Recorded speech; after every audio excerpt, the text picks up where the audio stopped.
আলহামদুলিল্লাহি ওয়াসসালাতু আলাইহা। পবিত্র মাহে রমজানে শয়তানকে বন্দি রাখা হয়, তারপরও মানুষ গুনাহ কেন করে? চলুন সংক্ষেপে আজকের এই বিষয়টি আলোচনা করি। সহিহ বুখারীর বর্ণনা, রাসূল করিম সাল্লাল্লাহু আলাইহি ওয়াসাল্লাম ফরমান, ইজাস্তাহাল্লা রমাদান গুল্লিকাত আবওয়াবুন নার অফুতিহাত আবওয়াবুল জান্নাহ ওয়া সুফিদাতিশ শায়াতিন।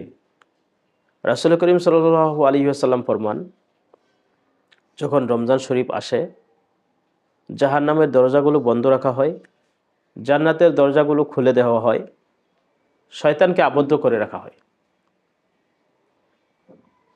আমাদের প্রশ্ন হয়, শয়তান যদি আবদ্ধই থাকে, তাহলে তো এই মাসে কোনো ধরনের অত্যাচার অনাচার না হওয়ার কথা, কিন্তু আমরা তো দিব্যি এটা দেখছি। অন্য মাসেও যা হওয়ার এই মাসেও তাও হচ্ছে, অন্যায় অত্যাচার হচ্ছে। কেন হচ্ছে? তাহলে এই হাদিসের অর্থটাই বাকি। এই হাদিসের সুফিদাতিশ শায়াতিন যে অংশটি রয়েছে, শয়তানকে আবদ্ধ করে রাখা হয়, এই আবদ্ধর একাধিক ব্যাখ্যা রয়েছে। ইবনে হাজার আসকালানী রহমাতুল্লাহি আলাই সহিহ বুখারীর প্রসিদ্ধ ব্যাখ্যা ফাথুল বারীতে উল্লেখ করেন, এর অর্থ হচ্ছে মুমিন বান্দা কোরআন তেলাওয়াত এবং রোজায় সে যখন ব্যস্ত থাকে, সে নিজেই এতটুকু সুযোগ করে পায় না যে গুনায় লিপ্ত হবে, যদ্দরুন গুনাহ কমে যায়। এটি হলো একটি ব্যাখ্যা। আরেকটি ব্যাখ্যা হলো, অনেক মুহাদ্দিসিনে কেরাম বলেছেন, এই হাদিসেরই ভিন্ন রেওয়ায়াতের মধ্যে এসেছে মারাদাতুশ শায়াতিন। অর্থ হলো, বড় বড় শয়তানকে আবদ্ধ করে রাখা হয়। শয়তানের মধ্যে যারা সবচেয়ে বড় দুষ্ট, এদেরকে আবদ্ধ করে রাখা হয়। তাহলে ছোট পর্যায়ে যে শয়তান, সেগুলোকে আবদ্ধ করে রাখা হয় না।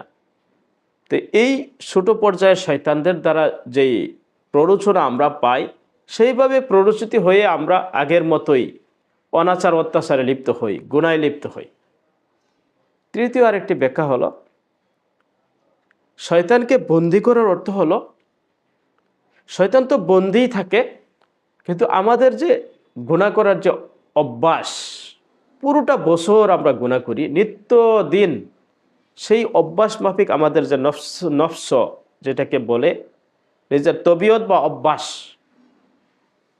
এই নিজের নফসানিয়াতের মধ্যে যে গুনার একটা প্রবণতা, সেই প্রবণতাটা থেকে যায়। শয়তান বন্দি থাকার পরেও নিজের নফস থেকে নিজে থেকেই সে গুনার দিকে উদগ্রীব হয়, গুনার দিকে আগ বাড়িয়ে অগ্রসর হয়। যতক্ষণ না তার নফসকে সুন্দর না করবে, নফসের উপর তার কোনো ধরনের মেহনত না হবে, ততক্ষণ সে রমজান মাসেও টুকটাক গুনায় সে লিপ্ত হতে থাকবে এবং লিপ্ত হয়ে পড়বে। আল্লাহ পাক আপনাকে আমাকে এই গুনাহ থেকে হেফাজত করার তৌফিক দান করুন, এবং মাহে রমজান আত্মা পরিশুদ্ধ হওয়ার দিন, জিন্দেগি পরিশুদ্ধ হওয়ার টার্নিং পয়েন্ট, এই টার্নিং পয়েন্ট যাতে আমাদের জিন্দেগিতে ফিরে আসে, আমরা যাতে নতুন জিন্দেগি ফিরে পাই, আমাদের জীবন আত্মা যাতে পরিশুদ্ধ হয়, আল্লাহ পাক আমাদেরকে তৌফিক দিন।